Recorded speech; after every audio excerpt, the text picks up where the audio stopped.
Welcome back to What Are You Saying, the realest podcast in the world, the people's podcast where people can not only learn and grow, but also feel heard and seen. I'm Osama. I'm Mohammed. And today we have a special guest for you guys. Actually, a couple people have messaged me about this human being, and I've actually messaged her myself back in October. And today we have Lema Abu Bakr, who's a relationship coach. She has done a lot of videos about marriage, empowering your own self, and pretty much finding your own unique way of finding marriage, believing in dua, and a lot of great things. We're gonna have a lot of great conversations. So Lema, welcome to the podcast. Thank you for joining us. Thank you for having me. I'm glad we got the chance to meet, inshallah. Likewise, likewise. So before we start, you want to let everybody know where they can find you on all your socials. Yeah, so if you just my full name, it's Lama Abu Bakr, Aboubakr. If you can find me on YouTube, on Instagram, and my website's also my full name. As far as the whole idea of marriage, obviously we know it's a blessing, something that if you're able to do it, it's a blessing from Allah, no one else. And when you're in married, people find that it's different from what they expected before. Because everyone has these preconceived notions. If I get married, my life is over. I'll never see my friends again. I have no time for myself because I'm investing all this time in someone. But once it happens, we're like, this is actually the best thing on earth. When I listened to my parents before, was I so resentful or neglectful? And why did I think as if what I was yearning for was going to be completely opposite? Can you speak about people's perception, so to say, about why they don't want to get married, as far as like, might they want to get married, but their intention is wrong? Not because they don't want to get married, just because they feel like they might lose out on who they are, as far as who they are originally, their identity, and that whole aspect. Yeah, for sure. So this is a great question because there's a whole spectrum of people that think differently about marriage. And on one end of the spectrum, it's more of the people who avoid marriage, and their idea of marriage is that it's a trap, and that you're losing, you're going to be trapped in this relationship and you can't leave, and you're going to be constricted by your husband or your wife, and it's just this like really constricting idea of marriage. And then people who are more on the other side of marriage, who are like, I need marriage now. Like, if it doesn't happen, this is a really big problem. They've kind of over fantasized marriage, and they've made it mean like this big thing that's going to solve their life. And it's usually people are in the middle sometimes, right? But like there's a huge variety of people where they come from, how they approach marriage. And what I've seen is the people who are struggling with marriage are the ones who are either on either end of the spectrum. People who are, they're like, I need it. If I don't get it, like, that means I'm worthless, and that means this, that means that. That means no one's ever gonna love me. I'm gonna die alone. Or on the other side is like, I have to avoid marriage because I want to be free for the rest of my life. And those kind of people, they avoid any sort of emotional intimacy because they're so terrified of what would happen if they actually let someone into their life. And either way, it's all coming from trauma of their past, either the way they were raised or, the experiences they had before. But the goal is to get you to a more middle, which is the secure feeling of, I I'm okay where I'm at. I am so full and whole and complete, and I love my life where I'm at. And I would love to have a companion to share my life with. It's not like in an attachment way. It's more of very secure. Like you welcome love in, you welcome vulnerability in, and that is a skill to develop. And a lot of people, unfortunately, especially in the Muslim community, we're not taught how to allow love in, how to communicate, how to be vulnerable, and all of that is required for you to be in a healthy marriage. So of course, when people are avoiding marriage or really anxious about it, it's because they're not aware of like how to actually go about it, how to be in a relationship, how to be safe when someone is in your life. And when I say be safe, I'm talking emotionally, right? Emotionally, when conflict comes up, or when trouble or any problems come up, do you feel like you have to run away um, or do you feel like that you take the time to communicate and safely say, like, you know what, this is really hard, but I'm here to stick through it and figure it out with you, and that's what builds emotional intimacy, right? So to answer your question, it's there's so much to talk about there, but for anyone listening, you could fall on both two ends of the spectrum, and you could be both, depending on your mood too. So it's just it depends on the person. Beautiful answer, and I loved how you talked about emotional intimacy. I think that's a concept that most people definitely overlooked. When it comes to marriage, a lot of the time, especially for us, the brothers, it's like we know what we want, we know what we're looking for, but oftentimes our whole ideals is totally different once you're in it, right? I tell a lot of brothers that the whole idea of love does not start until you're married. Like before is like the whole romanticization and stuff like that. Can you please speak to the idea of emotional intelligence? I think that's one thing that a lot of people overlooked or underestimate, especially from the brothers. They do not think that emotional intelligence will help. Number one, a lot of the brothers might have only had, their mom, sister, or maybe had no sisters.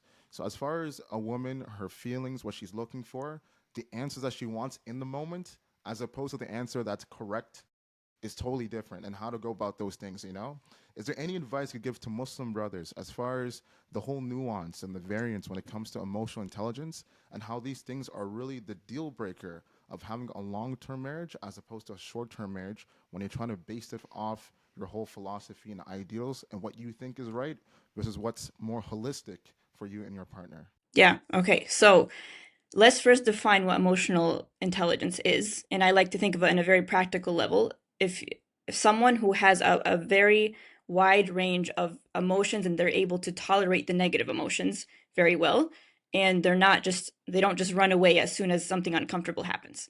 Right? So that's one kind of practical way of seeing someone who is emotionally intelligent is that you talk to them, something uncomfortable comes up. How do they react? Do they get really defensive and like, oh, this is all your fault, this is all this?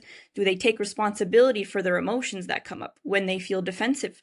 Does it feel like um, does it feel like they have to blame the other person because it's just too much to take responsibility for that?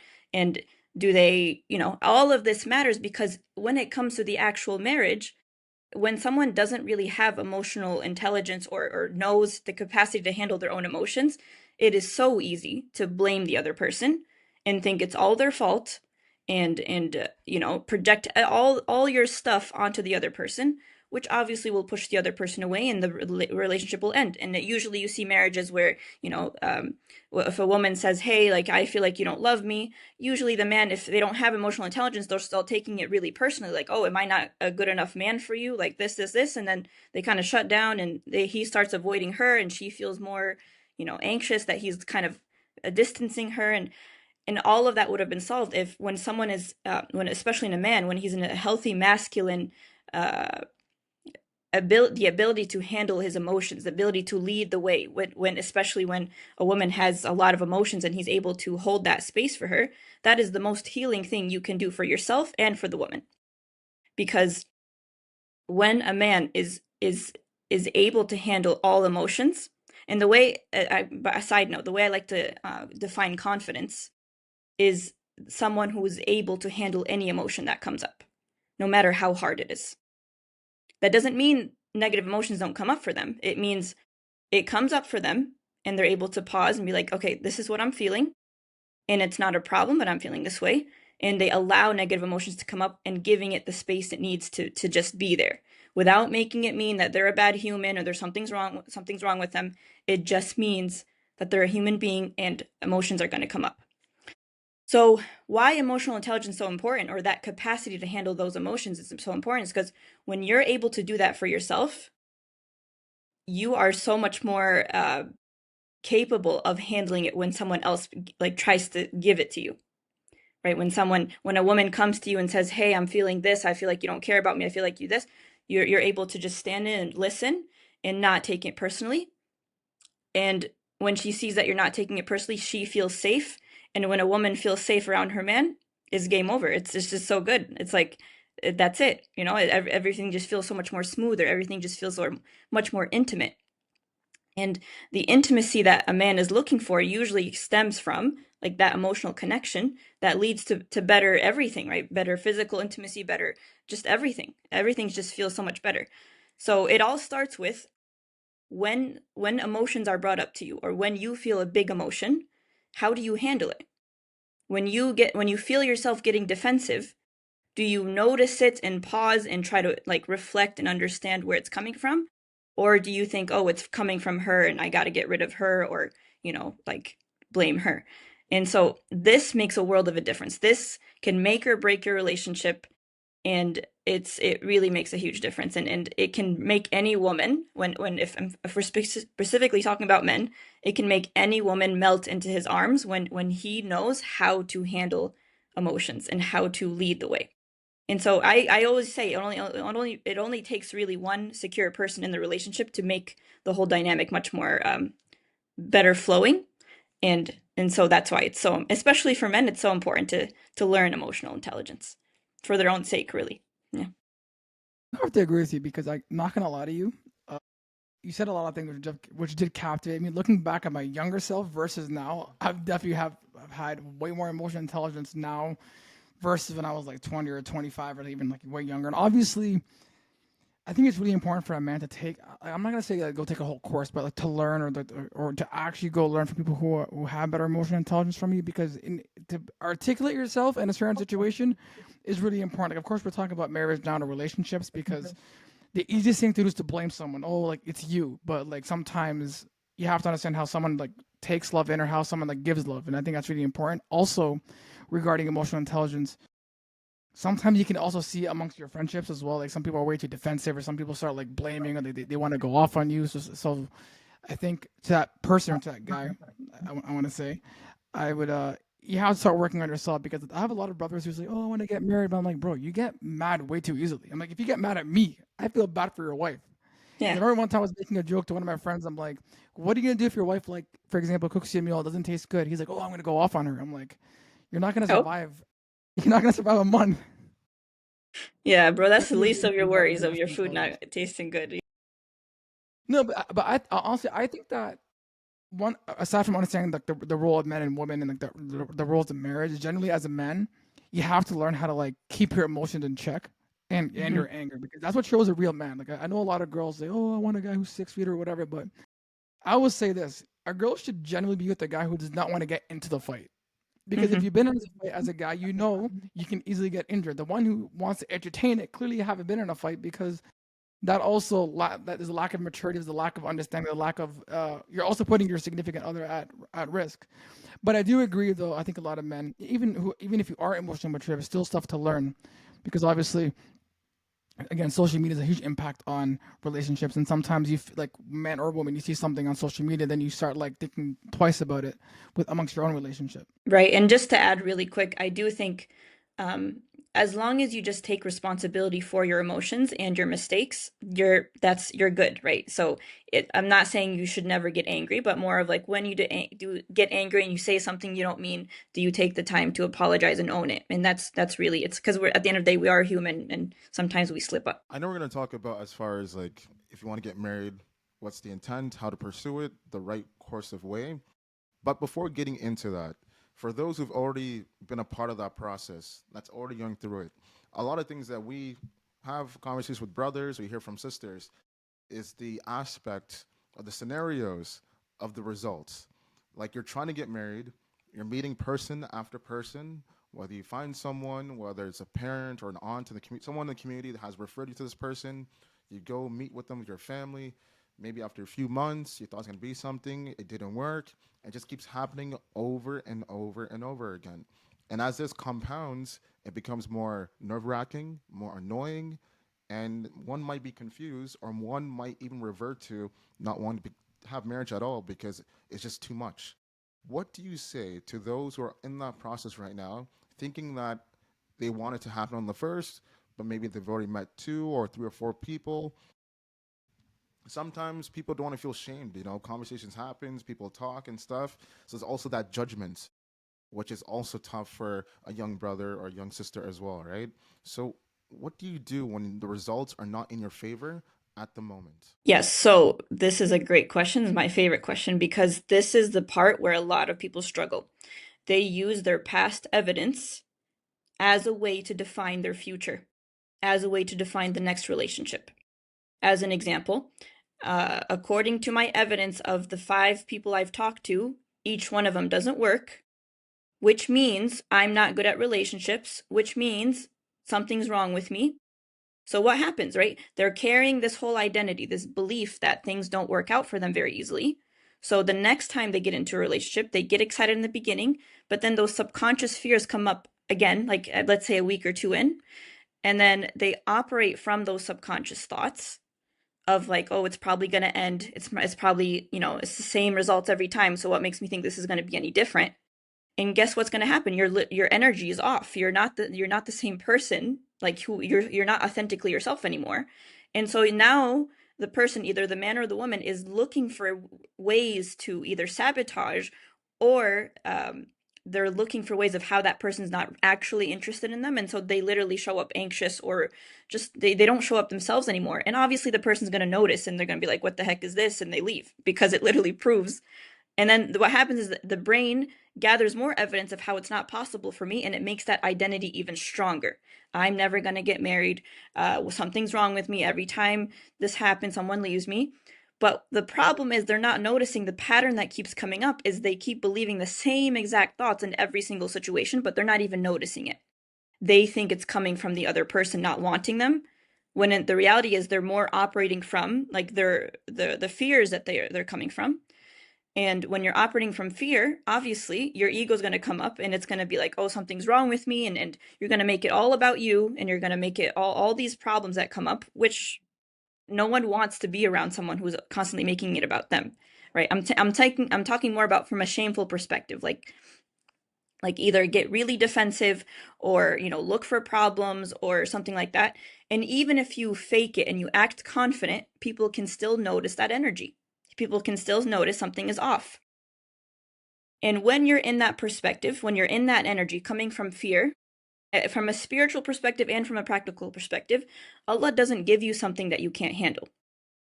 Even if you were to stay in that fearful energy and you were to get married, that marriage is not going to last, because you're operating from fear the whole time. When you get married, you're still going to be thinking, are they going to leave me? This is probably not going to work. Like, because they haven't worked on those beliefs. So it's not going to go anywhere if you get married or not. You have to pause and take a look at that identity, those thoughts that are coming up, and question it, and notice that which one came first, these thoughts, or am I just using my past evidence to prove it over and over again? Because the brain is looking for familiarity. It's looking for something to be certain about, right? Because that's what it's good at. It just wants to feel safe. And the only way to feel safe is to be certain about something, because uncertainty is very scary to the brain. So what it'll do, it'll use the past evidence to predict the next interaction so that you're not caught off guard.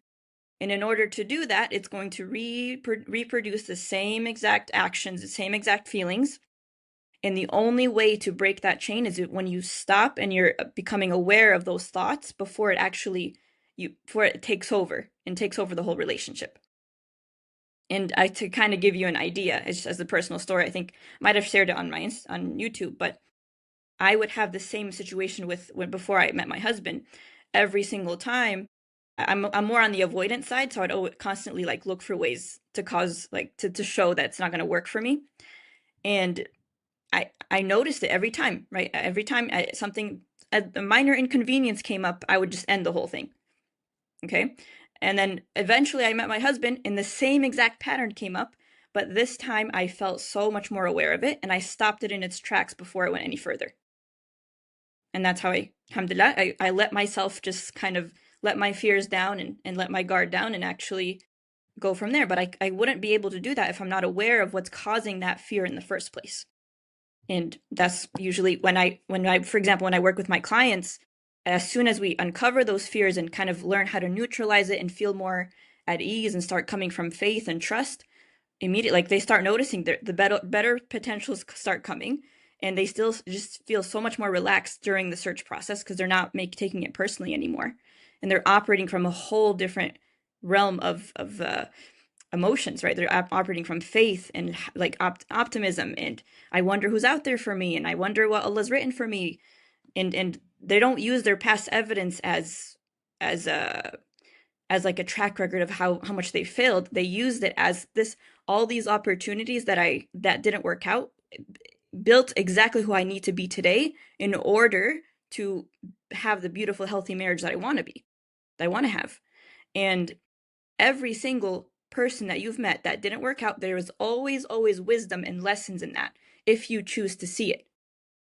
And people can either choose to see the wisdom and the lessons and the things that you need to move to up level to the next step, Or you could see it as, oh, like that failed, nothing ever works out for me, what's wrong with me? Those are very two different roads that take you to different places. And when you're stuck on the road of failure and like, why doesn't anything work out for me? You're going to prove that right to yourself every single time.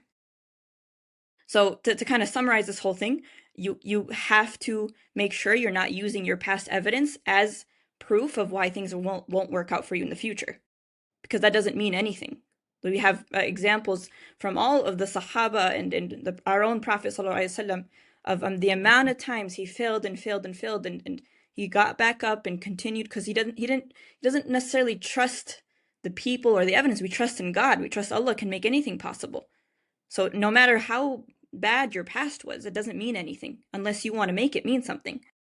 So it has a lot of a part of this is a lot of spiritual maturity and the ability to recognize your thoughts that's blocking you every single time. You mentioned a lot, but one thing that stuck out to me is like, I guess, mindset and like the way you're thinking. So because you're obviously a relationship coach, how do you sit down with your clients who are maybe facing what you just spoke about? Because again, rejection is definitely not easy. Not everyone's strong enough, especially if it's someone you so-called like love or liked, and it's like, oh, they left, or you left, or whatever it might be. So how do you sit down with them and try to like, what steps do you take in terms of working with them and like helping them get back to stage one?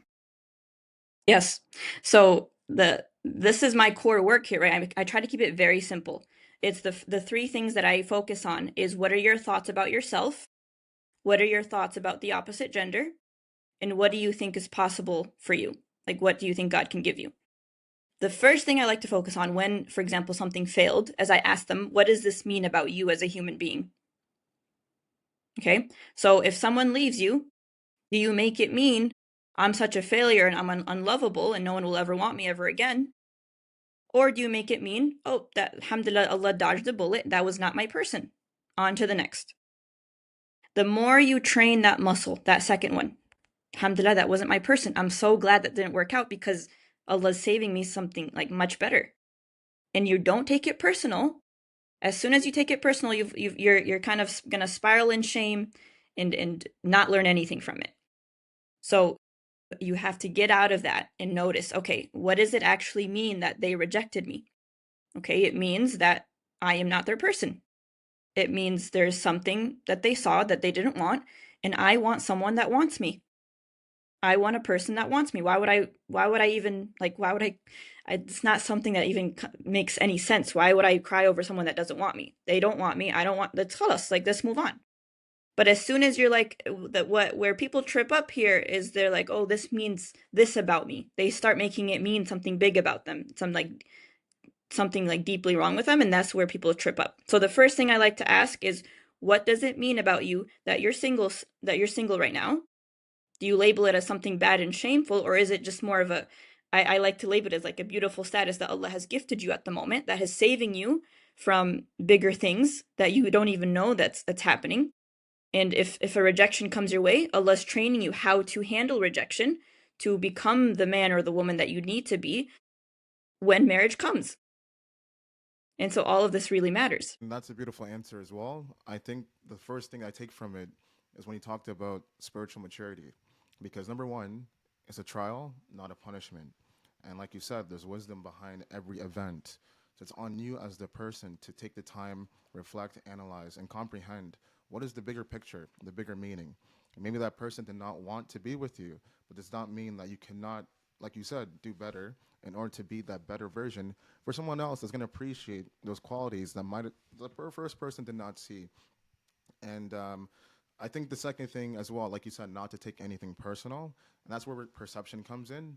Because a lot of the times, especially when it comes to marriage, looking for someone, when it doesn't happen, you feel as if the whole weight of the world is on your shoulders, you know? Like mountains, boulders are literally on your shoulders. But if you have that spiritual maturity and that understanding and that whole yaqeen, essentially, you realize it's like a speck of dust. It's like ants. You could just dust it off, right? What is big today will appear like nothing tomorrow. Only if you allow it to be, right? So that's the whole power of the mind. And this is a whole beautiful conversation because, yes, we're talking about marriage, wanting to find someone, all these inklings, what it takes, the different pathways, as well as the spiritual journey, outward and inwardly as well. But I wonder for yourself, while being a relationship coach, you've seen everything. So yes, you've helped a lot of people. Inshallah, you continue to do so. Meet someone better themselves. But what about the other end of the spectrum? Those who are probably in the middle, where it's rocky. They've been together 3, 5, 7, 10 years. Might have had a kid, might have not. They don't know what's going to happen, how things might work out for the better. How do you deal with that? As well as people, you know what, they've probably had sessions with you. After maybe a few months, we've come to conclusion that we do not want to continue this marriage. And that in itself is another trial because obviously you were meant to be with someone who you thought you would be with forever. But things happen, and that might have not been the case. And now their whole world has to go back to square one. And like you said, all the advice you've given in the past 25 minutes, it compounds even further because they actually went through the proper steps of getting married. And now they have to deal with the fact that they might have to go through this all over again on top of the house, the kids, the relationships. That's the whole galaxy and planets and memories they built. Now it's something that fades away. How do you deal with that other end of the spectrum? Those who are probably going through it in the middle, as well as those who've come to the conclusion of ending it. Yes. So you mentioned something that I would like to kind of touch on a little bit. Usually, when someone breaks up or, things don't work out or something happens, immediately they think, okay, now I'm back to square one. Now I have to figure it out. And they have to go back to this jungle of dating and figuring it out and all this. And it just feels like so heavy. And the way I like to think of it is every person you meet is a chapter, and the chapter will close, and you're constantly building up on this book. Like it's not, you're never going back to square one. That's not even a thing. And I have met many women who were divorced from, say, for men and women who were divorced from their first spouse, and they tell me now, like, alhamdulillah, we found them they found the next spouse, and they're so much more happier. And they tell me, I am so like extremely grateful that I went through that first divorce. And I wouldn't be the version that I am today if I didn't go through that divorce. And you can see the wisdom is just dripping from every single thing. Like they just know exactly how to make a marriage work now because they've been through it, they experienced the pain of it, and now they're like, all right, round two, right? Allah's giving me another round that I am going to be even happier in. So this idea of going back to square one doesn't necessarily exist because that would mean that all of your wisdom and all of the experiences just got erased and you're just like you're back to square one, but that's never true. You're always by every day you're gaining self-confidence, you're gaining wisdom, you're gaining thoughts, you're building up a life that you never knew was coming. Allah is building up something so much bigger than you can ever imagine, and that is required is those little breakups, those divorces that come up, and it's part of the experience. And what we can do to make it easier is obviously when, for example, a divorce happens or a breakup happens, to give yourself the space to actually grieve it and have the heartbreak that you need, knowing from a very foundational perspective that there is something good in this. I don't know what it is. It doesn't feel like it's good right now. It feels really traumatic and terrible right now, but I know there is something coming because there is always something coming, and you have to, that's your job, right? Our only job is to have faith that there is always something coming better. It's just a fact. It's just that like it doesn't serve you in any way to think like nothing good is ever going to happen for me ever again. What's the point of that? That's the ego speaking, right? The ego wants you to sit in self-pity for the rest of your life and be miserable and depressed because of that one experience. And people do stay in that sometimes because they're not aware that it's a choice. They're not aware that you can snap out of this and realize the powerful man or woman that you've become after this experience is now you're gonna like have so much better potential spouses because the kind of person you are now, right? The maturity, all of it, it's just a new level. You've leveled up. And so I really like to point out for anyone thinking that, oh, okay, I have to go back to square one, I have to start all over. It just doesn't serve you in any way to think that way. It really helps to see that everything is a step up. You're always climbing that ladder, even if that ladder feels really miserable and hard in the moment. You're still climbing up because that's God has big things for you, and you don't even see it. I think that's really important because I think we're not able to go see ahead. It's funny because I realize that sometimes that we're doing business when I'm podcasting. When someone's doing a business or like you're starting something, we always like to think like 5, 6 years ahead, right? But when it comes to certain things, like when we're stuck in a situation, for example, I'm talking to someone and it's not going anywhere, or you're going through a divorce, you automatically start going negative, like, "Ya Allah, why?" But obviously, there's always a wisdom, there's always a hikmah in terms of like why Allah is doing this, whatever it might be. Or even sometimes you'll question, why am I not talking to this person no more? Why is this thing not working no more? And I always say this, like sometimes in the addition, there could be a reason as to why you're not both you're speaking right now. It could be you're both not meant for each other at the moment. You could be meant for each other, God only knows, or Allah has someone better for you. So there's always something better on the other side. It depends on how you have to, as you said, you have to kind of change the way you think in terms of like looking forward and pretty much forgetting this whole negative mindset, because it's so easy. As soon as you start rolling this negative, you start playing with you. Remember, you said an iconic quote years ago: are you controlling your thoughts, or are your thoughts controlling you? And you see it among certain people, and maybe you obviously see it amongst your clients as well, where sometimes you're realizing their brain is taking care of them, because as you said earlier, your brain is supposed to keep you something safe and with what they know is familiar. Your heart is what keeps you going and going and going, which kind of leads me to my next question about dua and manifestation are obviously really important within Islam. We obviously make, of course, Ramadan's coming in 2 weeks. What for dua? What's your views on it? Why do you think it's so important for someone to make dua? Obviously, specifically about marriage, everyone wants to make dua for marriage. So, what do you think about dua and the importance of it? Yeah, that's a I love this topic. I keep saying that about every question, but I actually have a free class coming up just to teach everyone about how to feel so much more powerful in your dua. And one of the number one blocks that comes up in du'as is your thoughts about God, your thoughts about who Allah is and what He can do for you. And sometimes when we're making dua about marriage and we're like, this is the millionth time we're making the dua, and at this time it just feels so watered down. It's like something you do on a checklist now. It's like, oh yeah, I know I'm supposed to be praying for marriage, so here we go. Ya Allah, give me a dua. And you don't really feel it because your subconscious mind has a lot of evidence of all the times that it hasn't worked out. And sometimes we avoid making a heartfelt dua because we don't want to be disappointed again and again.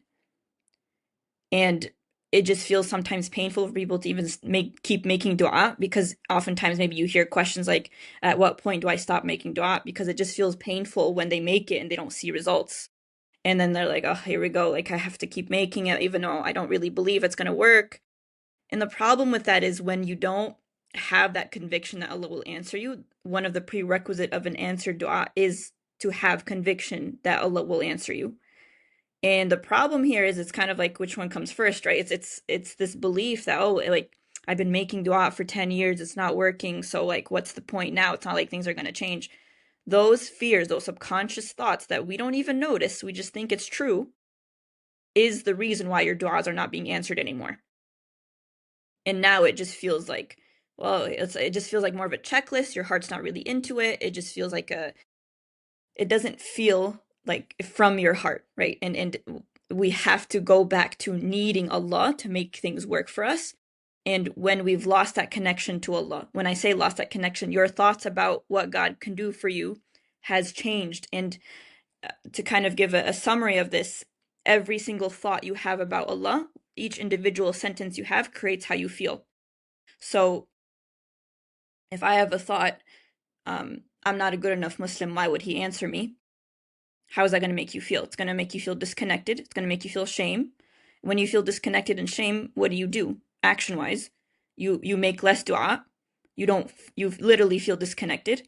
And then the result is your dua is literally just not answered because one of the prerequisites is to have conviction, right? So it's such a vicious cycle. And I always one thing I do with my clients, especially with the understanding your connection with Allah, is you have to keep writing out what you think Allah thinks of you, how Allah sees you, what you think Allah perceives you as, and what you perceive Allah, how you perceive Allah as. Because these are the thoughts that make you feel either connected or disconnected. And we all know this, right? I am what my servant thinks of me. Very simply. So what does that mean? It means what are the thoughts that you have about Allah? And it's so practical when you literally write out a list of what you think Allah thinks of you, the negative thoughts, right? The scary negative thoughts that we have. like Allah has abandoned me, Allah's ignoring me, Allah, what, like, I messed up this many times, why would Allah forgive me? Or if someone feels a lot of, especially this one, people can feel embarrassed about this, but feel resentful towards Allah, and they don't want to even face that feeling. They don't know how to even process that, because we know logically we're not supposed to be afraid, we're not supposed to be angry at Allah, but there's a part of us that is, and we don't know how to deal with it, so we just push it down and we ignore it, and like, all of that needs to surface up, be processed, and clean it up, so that we feel more like clean about what Allah, our thoughts about Allah, right? And so this is a whole class that I can teach on. So, which, again, for anyone listening, it's a free class I'm doing. So if you can sign up on my website, inshallah, or sign up on my what's it called, email list, and inshallah that announcement will come up before Ramadan. And even speaking to that, like that whole polarity as far as your wants versus your needs. Speak about, I don't want to say the privilege, speak about the importance, the significance of studying history, particularly the seerah, because most of the time growing up, obviously you learn about the basic of Islam. Not most people are sort of knowledge, obviously, right? You have jobs, you have things to do, families and responsibilities. So if you're not able to pursue or have a further education in specific fields of Islam, you're living your life based on what you're going through, and obviously still things from the religion that you have to do as a Muslim. Now, besides that, if you do study the history and you understand what the Sahaba went through, these are incredible individuals. Each and every single individual has their own story. And when you learn about each and individual story, the sacrifices, the pain, the lessons, the brotherhood, the sisterhood, and ultimately the sacrifice, and different aspects of their lives, you realize how beautiful these people were, because number one, they were the first generation, and their character speaks. We're still talking to them to this day because they were able to give up so much just for so little, which might have been at the moment, but the fact that we're still talking about them till now shows how incredible they are, because they didn't need all of that in order to be who they were. Not all the wealth was necessary, because to do so would neglect or harm someone else, maybe their neighbors, or maybe to marry this person was not beneficial because this person, their family, are the same people that are torturing the Sahaba on a daily basis. Like, all these nuances, a lot of people do not know unless you study the history. What do you tell people that, obviously, besides what you're going through right now on the individual perspective, take the time to really reflect and study this history of what this religion went through, and how these people were the same thing as you. They were fathers or sisters, brothers, people in the community, and they had to deal with issues as far as marriage, not being married, someone just revoking the marriage because you became a Muslim and announcing it. Like, these were emotions that people had to deal with, even the Prophet ﷺ, his own daughters, right? What is the importance of studying the seerah as alongside wanting to get married, as far as having a more varied, wider perspective? Yeah, the Rasulullah SAW, the amount of uh tiny, every single moment of his life was nuggets of wisdom, every single thing. And every time you learn about the Sirah, I try to learn about the Sirah once a year, like, go to a Sirah intensive, or anything like that. You just learn different things every time from a different perspective and everything. And so some people may say, well, yeah, I mean, the prophets were the prophets. It's not really like, I'm just a human being. They were prophets. And it's like, well, Allah is very intentional with the way he created these stories on earth. Like, there's a reason why Allah gave us these stories. So, Maryam alayhi salam, Rasulullah sallallahu alaihi wasallam, Prophet Musa, all of these have so much wisdom that when you really take the time to study it, you'll realize that all the trials that you're going through is not an accident. It's not that you're doing anything wrong. It's designed specifically for you to learn what you need to learn. And it's designed for you to evolve and elevate yourself to the next level, to become the person that you need to be, to worship Allah in a better way. Because that's our purpose. Our purpose is to be tested with every single circumstance that comes up. How do you respond? That's it. That's our only purpose. How do you respond with every circumstance that comes up? Do you choose to get closer to Allah, or do you choose to, be resentful and mad, and get really ashamed about yourself and all that? Now, in that perspective of, like, when you it's kind of like an inner child that comes out, right? That just like this, it just throws a tantrum every time and every minor inconvenience comes up. That when you take a look at that and say, okay, what can I do to become an adult, to become the older, evolved version of me, so that I can live my purpose better? And it doesn't matter, single, married, whatever it is, you're always living your purpose. All you have to do is every circumstance that comes up for you, how do you respond? And the Sira is a beautiful way to learn how the Prophet ﷺ responded. All the the prophet, all the prophets, all the Sahaba, and even if you look at any modern day, anyone that's successful in the worldly sense, they've all like suffered in so many ways. If you really research their biographies and everything like that, everyone who feels like you look up to them or anything like that, you can tell from they've been through a lot of things that made them who they are today. So what makes you think you're any different? Like your problems is like a gift. It's a blessing.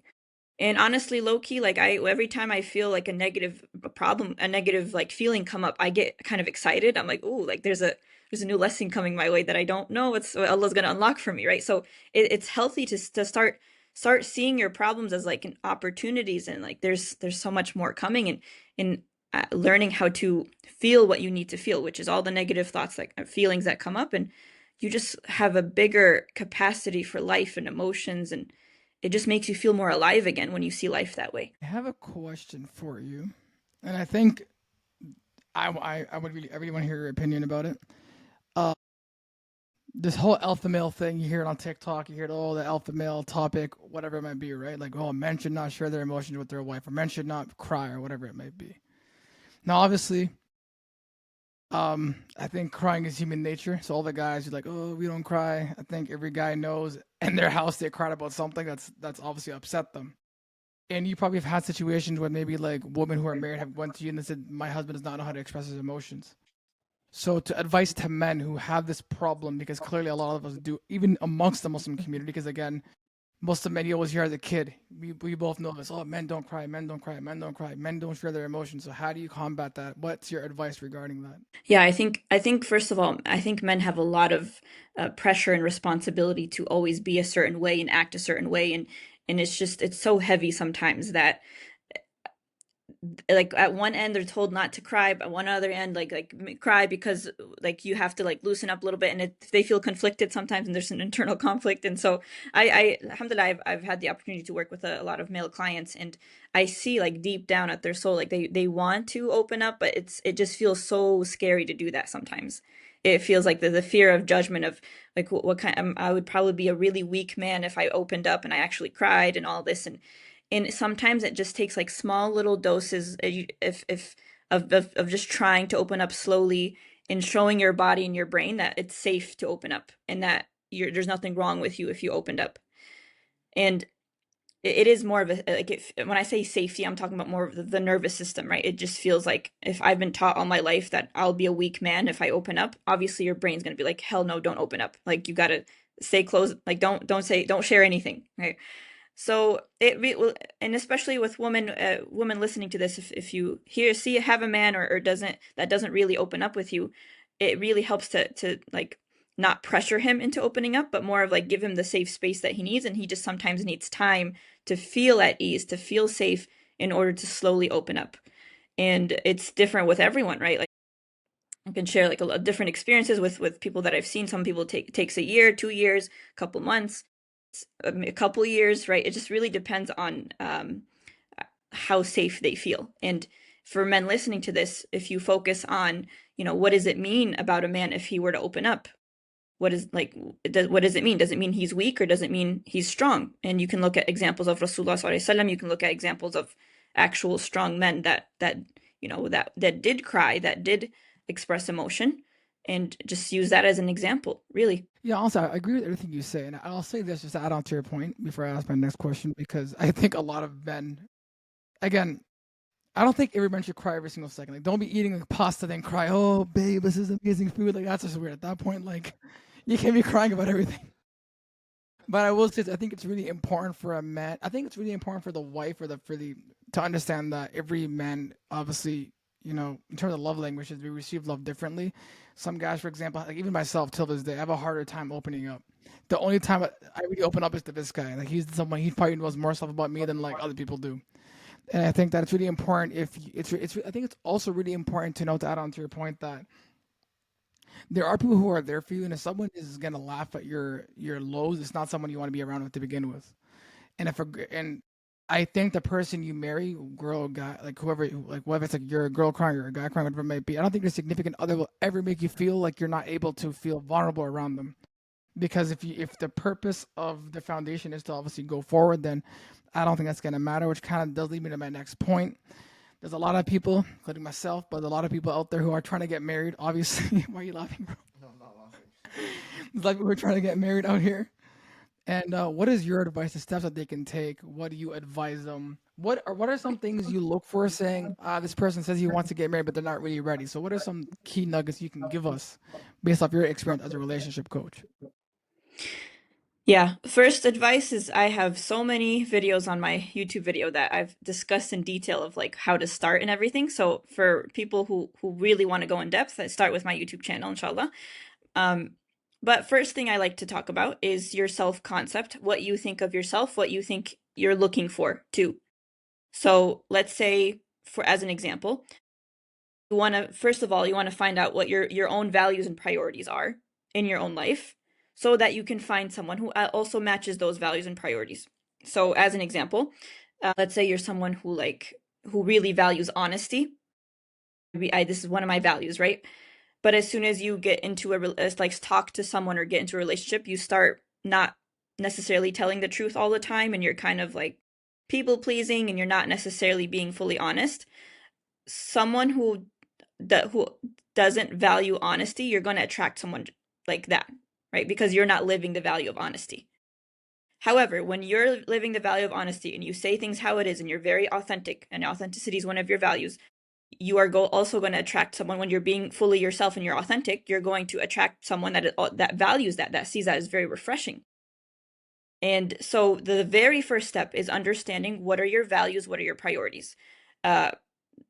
Finding out what your core values are. There's a bunch of tests online to help you figure that out, right? What's your top 5 core values, all of that.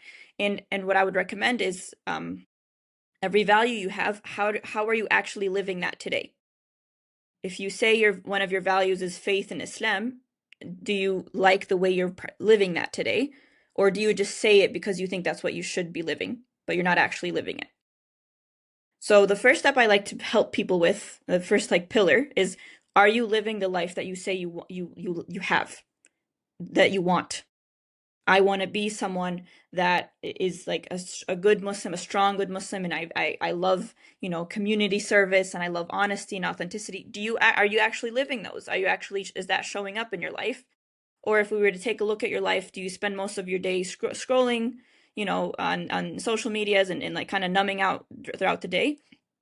That's a sign that you're kind of ignoring your goals, and just not living the values that you say you have, right? Why is this so important? Because when you have a full, amazing life, and you're so happy with your life, and you're so like satisfied with the way you're living it, your du'as, first of all, become so much more powerful, because you're coming at it from a place of like, Ya Allah, I am doing what I say I want to do, and Ya Allah, send me someone that matches my energy. And this energy is someone like, you're living that kind of version of you, which is someone who does, says what you want to say. So if you're living a high quality life, you're going to also attract someone who's also living a high quality life. It's an amazing match, right? But if you're someone who's just scrolling all day, like no purpose, no nothing, and just kind of wasting time, it's not going to be as amazing, and to find someone that you're looking for, right? So the values will be kind of a mismatch. So back to your question, first step, are you actually living the life you want? Are you enjoying who you are? Do you enjoy your life? Do you have fulfilling friends? Do you have a network of wants fulfilled? That's step 1. And I can go on, but I'll start with that for now. By all means, the platform's all yours. But no, I appreciate the answer, definitely. And I think it's definitely important. I think you mentioned friends, which is the last thing. I think it's always overlooked. I've always spoke about it, but I think, especially specifically for guys, I can't speak for girls, obviously, but for guys, that you should definitely make sure you should ask yourself, who are your friends before you go get married. Because I like a lot of it. If your friends are always going to club in, and they're wasting their time, I don't think no girl wants to be around you, Because how can you know, it's funny because you always hear the thing guys saying, "Oh, I want a wife like Aisha, like the law on her," but then they don't have any of your qualities of the companion or the prophet. It's like, how are you demanding stuff? And I think it's really important to before you even like I understand like the marriage on the physical intimacy level and whatever, but I do believe that from my end, marriage, even like myself, obviously do see myself getting married soon, inshallah. But at one point, I remember when the whole marriage topic would come up, and I always look back at myself. I'm like, I was not ready at 23 years old, because I remember when I was having conversations with my friend, and you can remember this, I would always say, no, I only care about success, I only care about business, I only care about like flourishing, because in my head, I couldn't see myself getting married and being successful in business, which again clearly I'm lost. I lost. I stand corrected. But I think it's really understanding your mindset, being clear, being emotionally intelligent. So many things go in, and also I think a key point is also being around a good Muslim community who's able to, like this guy right here, also allowing you to grow and be better for yourself. That was step one. Before we get into step two, yes, wanting to get married is one thing. It's a beautiful thing. When do you go to their parents? Because a lot of people, they might have met someone, they have an idea about someone, and when their heart is set, or when they have the manifestation, they know this person's the one. But some parents are easy, some parents are more balanced, and some parents unfortunately make it very difficult for their child to have a spouse. When does someone go to their parents, and how do you advise someone to go to their parents if they're on the spectrum of someone that's very difficult, might not want to give in, not to the person's characters of being a good Muslim, what they do for their family, the community, or themselves, but due to things like nationalism, tribalism, race, ethnicity, these things that they hold on to, which they probably won't live to see as far as their progeny and lineage, but they're hindering their kids in the moment having such a mentality. What do you say to people in such predicaments? Yeah, so that is people who are going through that is it is very hard. It's a very hard test to kind of try to navigate because it's so like I need to obey. I want my parents' approval, but they're not approving because of this really dumb reason. And now I have to, find a middle way. So what I've seen in most extreme cases is like if they're really not budging, they bring the sheikh in and try to the sheikh to convince them. And even if they're not convinced, they go through it anyway. They find the woman either finds a whole different wali and the man doesn't really need a wali, so he can go through it anyway. So I've seen that, right? I've seen people go through extreme cases like that, and people who are like, it's not really worth it. I'd rather stay single. So that's another option too. It all boils down to what do you think is worth fighting for, and do you like your reason, and how can you become someone that talks to your parents in such a graceful way and knowing that not in a disrespectful way and like, oh no, you're wrong, you're dumb, it's just more of like, listen, I love you, mama, I love you, baba, I know this is your reason. I don't agree with it. I don't think it aligns with the Islamic values. I don't think Allah would be okay with this. I'm going to do my part of it and I'm going to get married anyway. I understand that you might not accept it, but here, I'm going to do this. And some people like have the courage to do that, and some people don't. I always like to push people to do what's scary and more courageous, just because I'm a life coach. That's all I do, right? But it's I think it's always worth it when you see like a really good quality person, and you can find a way to kind of navigate that. And at the same time, there's no right or wrong answer. It just really goes back to what are you willing to tolerate? What are you willing to fight for? And if it's really not worth it, and you can always just find someone else. But I there are parents that are really stubborn, like they have to be from the same village, and it's like bro, we live in America, like you how's that gonna work? Like right? So they're holding on to this identity of like it has to be the same village or same like neighborhood. It's like they're still living that bubble, and sometimes parents just need kind of a wake up call and kind of push through it anyway and bring a sheikh in and do all that.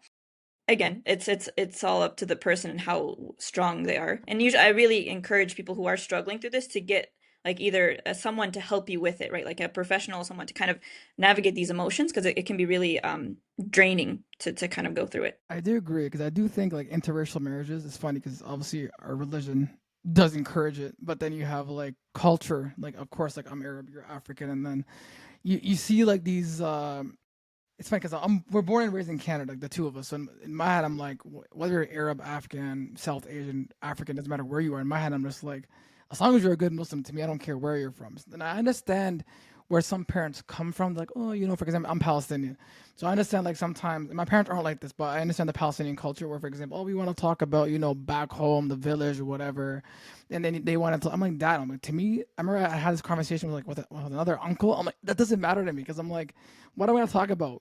Like what happened in Palestine in the 40s, it's not an issue to me. Like for me, I'm gonna talk about things that I grew up around with, and I think that's really important. I think a lot of parents are stuck with their ways, thinking that we're gonna face the same trials and tribulations that they did, but I'm like, I'm not gonna face none of that respectfully. And also too, I think that I'm not sure if you ever faced this with your clients or if the advice, but again, if like interracial marriages, like how do you help people go about that? Because it's not easy. For example, someone, for example, being I don't know, Palestinian going for an African woman, for example, from like Nigeria or Ghana or like wherever she may be from, and and it's not easy going to your parents, especially if that culturally from back home from both sides. So, what's your advice to tell them how? Like, it's not easy always, especially if your parents are a little stubborn, I should say. Yeah, I've seen so many examples of all kind of variations of like, African to pure like the Palestinian small village that was such a disaster, but they worked it out eventually, right? Like the parents they get over it and some people get over it, some people don't. And it is again, it goes back to what you're willing to tolerate. So for some people, I've seen like some parents do disown the son, for example. I'm thinking of one example right now. They're not talking to him anymore, and he's just like, this really sucks, but I mean, I'm doing what I can. He's still reaching out to them. He's still trying to be close to them, because all you can do as a Muslim is you continue trying, and it's painful, but you just keep doing your part. And eventually you just honestly you just keep praying. You ya Allah, please soften their hearts to accept, my situation, my circumstance. I feel really bad that they're not, accepting me. And it does come down to that sometimes, that they just don't want to talk to you anymore. And it's, been a couple of years and they're just not into it. And all you can do is your part as a Muslim is you keep trying, you keep asking, keep connecting to your mom, your dad, you send so much love and all the things that you can. At the end of the day, you're doing your part, and we only submit and obey Allah and what He wants. And so if that's, I know people have different opinions on this. I've heard shuyukh say like, don't even bother, like just be single, just as long as your parents are happy. And there's other shuyukh that disagree with that. And so it's all depends on your opinion of what you think is acceptable or not. But yeah, there's so many different opinions here. No, it's not an easy topic, not an easy conversation, and that's the thing. It's like, how do you go about having to be with someone that you want at the same time still being obedient to your parents, respectful, graceful, everything they've done for you, continue to do so. It's not until you do get married you do realize the lessons and the tribulations that they went through with yourself. So it's very humbling because now it's like all those responsibilities, those factors, those needs and desires and selfish reasons you might have had as a teenager, as a young kid. Now that you're also married, you realize how tough it is having to carry on that weight, dealing with the family, household, also doing work and family back home as well. It's a very humbling experience. You've mentioned step one. What is step two in order for someone to get married, inshallah? Yes. So step 2 is figuring out what you want. What do you actually want? And I like this topic because sometimes people have an idea of what marriage should be like, and starts coming off as kind of like a checklist of like, he should have, like you hear, right? Oh, he should be 6 foot, he should be this, he should be that. And I just roll my eyes every time, because it's like you're missing out on a really good soul when you're focusing on the wrong things. Like you're focusing on the wrong things that actually matter in a marriage. And so the way I like to speak about this is Allah's going to send you a soul that you're compatible with, that gives you what you're looking for, right? Attraction, emotional intimacy, physical attraction, all the things. The way Allah packages it is different than what you're going to expect. You're not going to expect exactly what you think your person's going to look like. So, as an example, with my husband in the beginning, I was so resistant to the idea. because in my mind I had the idea that he's supposed to be really tall, and me myself, I'm only 5 feet, so I don't know what I was thinking, but like right, so he's supposed to be really tall and muscular and have this kind of beard and this color hair, and like I had this like really immature idea of what my soulmate's gonna look like. And even if it's logically, like, I know it's not realistic or anything, but my brain just what it was so stuck on, like it had to be this way. And so obviously when my husband came, I was like, nope, that's not matching what I'm looking for. But I don't know, like that's not what marriage is about, right? It's not about what I think is good for me. Allah knows what's good for me. So all I had to focus on is I had to switch, right? I had to like, okay, what actually matters in the marriage? What matters is I want to be with someone who supports me emotionally, who supports my dreams, where I can support their dreams, where I can be safe with them, where I can communicate and we can talk through problems and we can, I enjoy their company. That's what matters, right? 10 years from now, when we're dealing with, bill problems or kid problems or stuff like that, what actually matters in that moment? It's not going to matter that he's 6 foot and y'all are fighting every 2 seconds. That doesn't matter. What matters is how does he deal with problems? How does he bounce back from his situations? How do we flow through conversation, and when it comes to like, conflict and all of that? How does he take responsibility? How do I take like all of that matters, right? So the shape, the way it shows up, the kind of job he has, the way she looks, the way he looks, all of that is that's just the human body. That's just the packaging that Allah has put the soul that is meant for you inside. And so your job as a human is to be a lot more open in terms of what this could look like for you. As an example, right? There's men.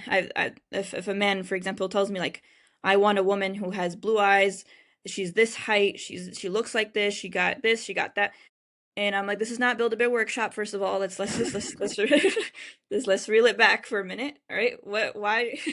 Like, and you can tell they're coming from this whole kind of fantasy because they have a very specific image of what it's supposed to look like. And it's like, okay, but if I told you, there's a brown-eyed, 5'1" shawty that's ready to, give you what you're looking for, are you open to that?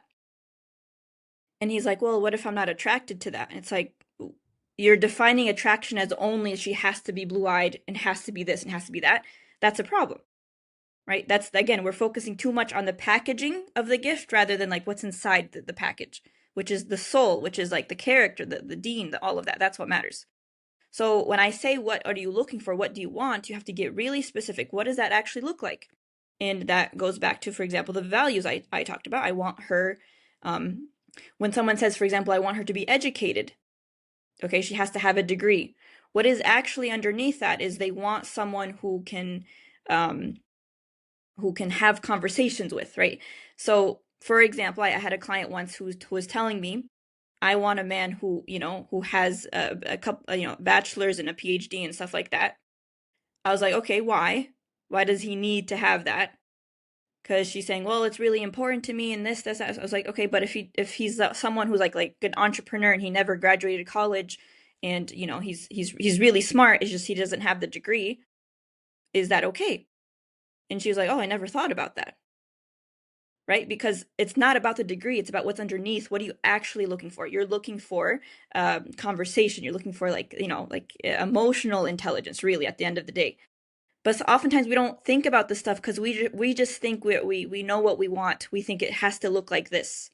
And when we don't challenge what we want, it becomes a problem, because then even sometimes we put a lot of expectation on one person. They have to have all the things that I'm looking for in one person. It's like, no, bro, that's what networks of friends is for, right? Like if I'm looking for someone who wants to go hiking, like I would really love if me and my spouse went hiking, but together. But if he's someone who's not really into hiking, but he has everything else, I can meet that need with a friend. It doesn't have to be my husband. It doesn't have to be your wife. So try to list out all of the wants that you have and look at like what specifically has to come from your spouse and what is something that can be outsourced.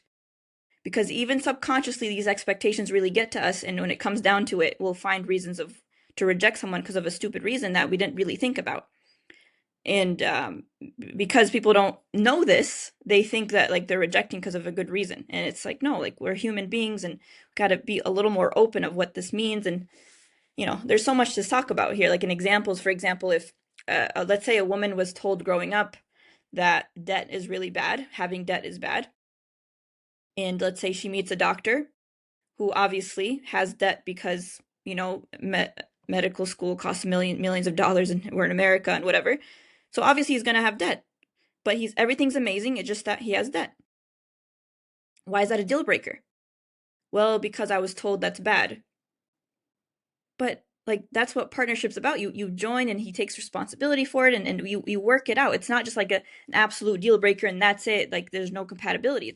It's a partnership. You build from scratch. You build from the ground up. It's not again build a bear workshop where everything's perfect and you go in and everything's going to be amazing. It's you have to challenge all your wants and all of these and really question how that could look. I love how you said it's not a build a beer workshop, because even though like it's funny, but it's so true.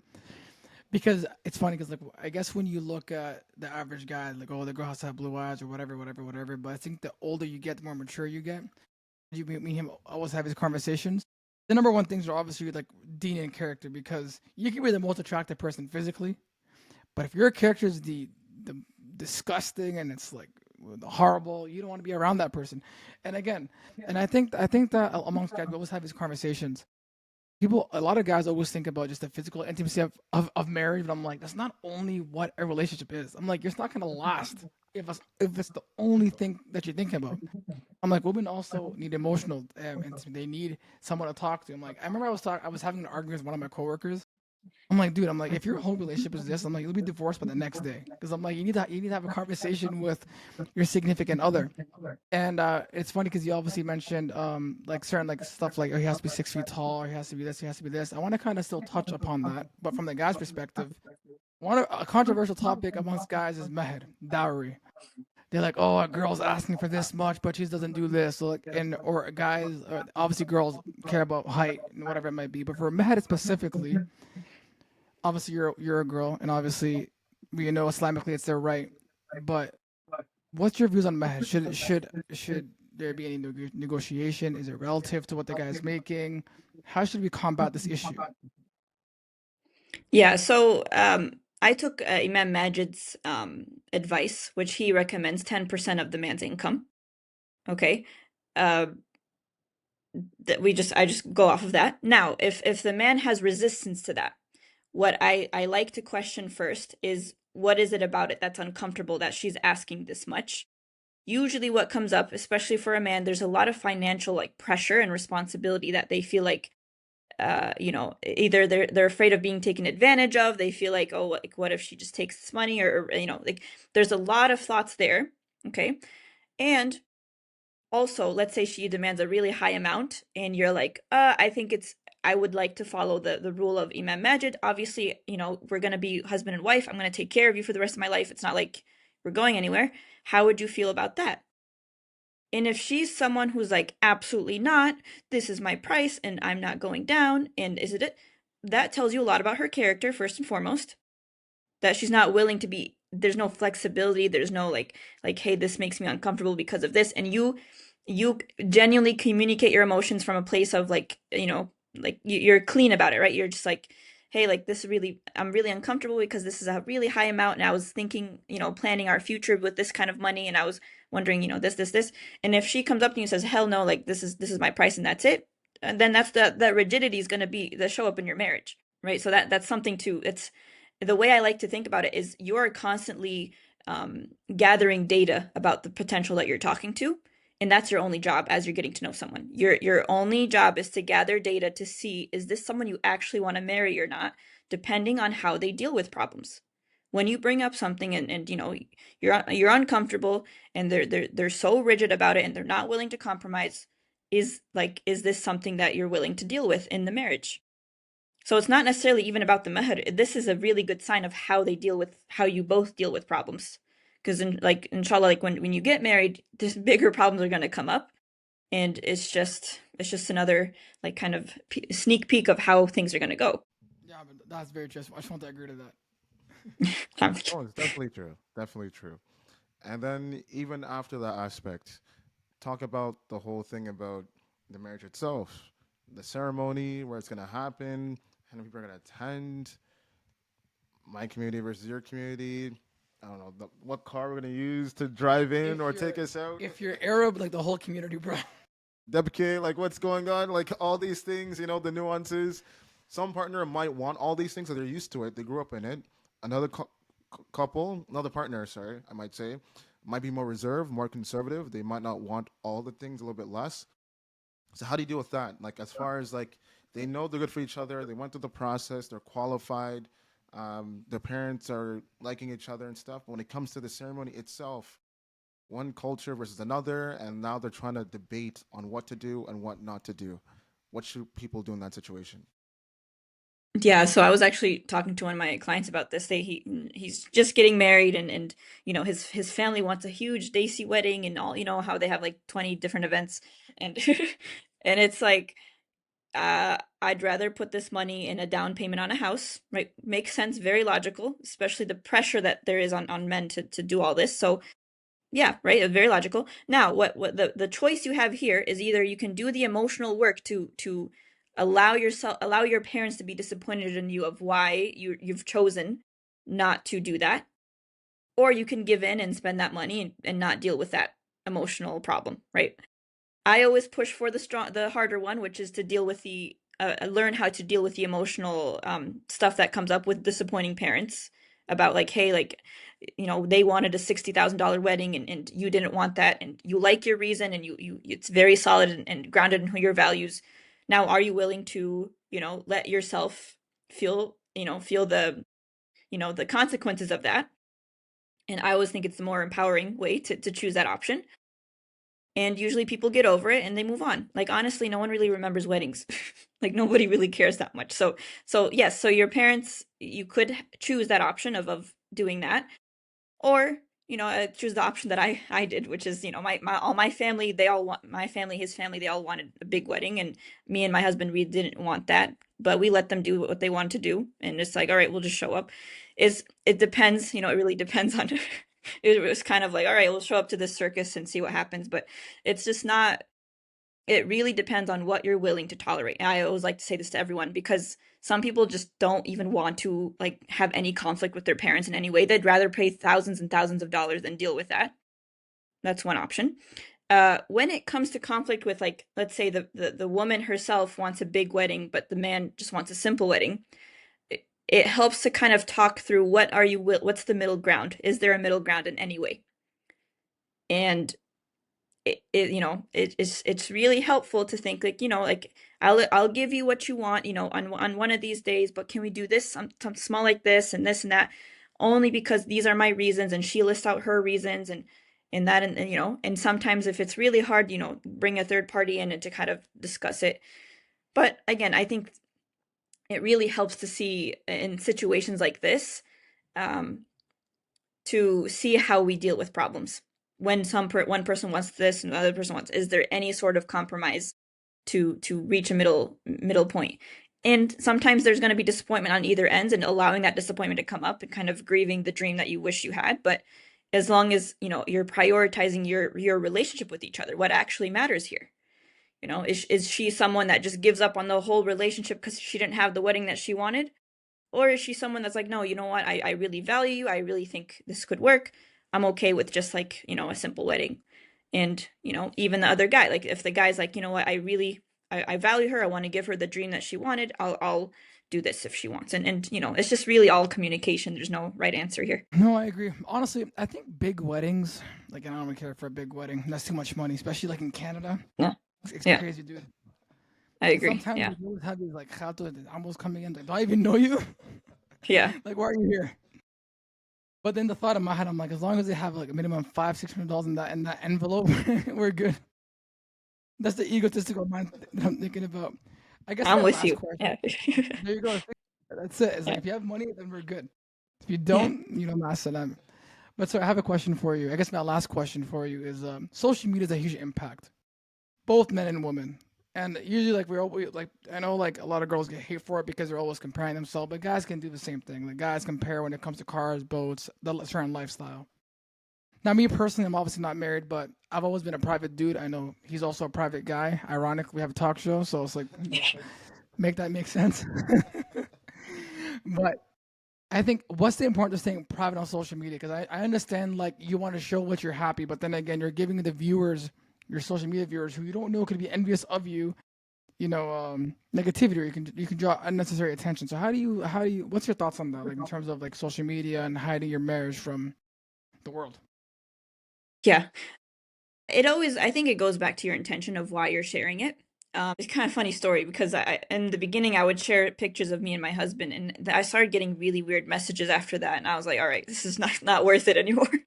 So it kind of goes. My reason for sharing was kind of to show an example of like there are healthy marriages possible. Like you can find the one that you want. That was my intention of sharing. Some people, their intention of sharing is I want to show people that I'm loved and I'm this, and I want to make people like, it's kind of like a status thing for them. It's like I want to show people that I'm loved.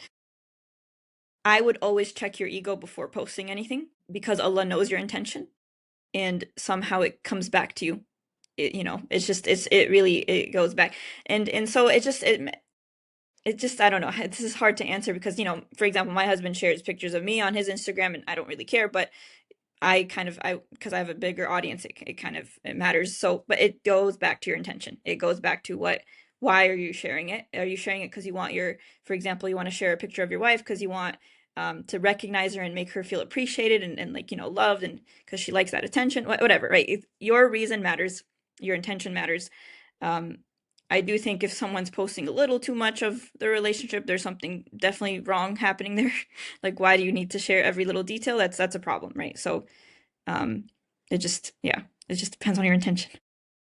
This is why I ignored my phone on Valentine's Day because I knew I was gonna see everyone Yeah. posting their relationships. Oh, I love my certain person. I remember in my head I'm like, no, absolutely not, because I know all these people forget 364 days of the year, but this one day they remember that they're in a relationship.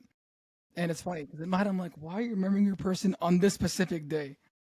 And I always have arguments with certain people. People always get mad at me. They're like, I would say if I was married, I would never post my wife. But I'm like, why would I post my wife? It would make no logical sense.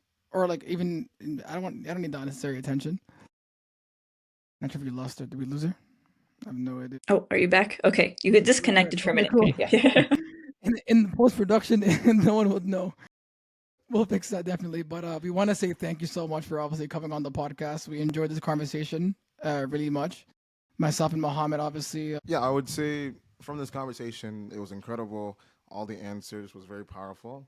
And once again, if people have any questions about what to do, how to pursue marriage, or even in the process, like we talked about the results, the middle of the marriage, towards the end, definitely reach out to her. I think she's very credible. She obviously has the credentials to talk about it. And I think it's one of those things, like you said, this constant reflection, knowing that it will get better, and that mindset can limit you or can power you depending on how you go about it. So thank you so much. And before you leave, definitely remind people of your socials where they can follow you and ask for more advice or even to join your course, inshallah. Yeah, yeah. And just a final message for anyone listening. Uh, Marriage can happen much faster than you think it can when you align yourself to who you need to be. When you align your thoughts, your self-concept, the way you think of the opposite gender, the way you think of marriage, when that is all aligned, you have the capacity to have that blessing enter your life. And I'm surprised, alhamdulillah, every time I work with a client and I notice the shift in them and they notice better potentials, Allah's sending them better potentials because they're able to see and act differently. And subhanAllah, they get married. Like it's really that easy. And so that's what I work with my like one-on-one clients, especially. And for those of you getting started, I have a course called The Inner Shift that helps you shift your entire perspective. That helps you shift your your mindset, your just your whole identity. I like to call it an identity because our identity is a bunch of thoughts of what we think of ourselves and how we operate. And so I help people with that, and it's an excellent program, and a lot of people benefited. Alhamdulillah, a lot of people felt so much at ease about this process and saw different results and saw all of this. All of that is on my website, and that one's right now is just for $200. It's a simple course that just includes all of that, and you have a Facebook community. You can like learn with other people who are also doing the same work, and you can also work one-on-one with me. I am accepting new clients in about a week or two. I have a couple spots opening up, And all of that is on my website. And you can always DM me if you have any questions. And Osama Mohammed, it was an honor, honestly, getting to know you guys. And this was a really fun conversation. Yeah. You're welcome.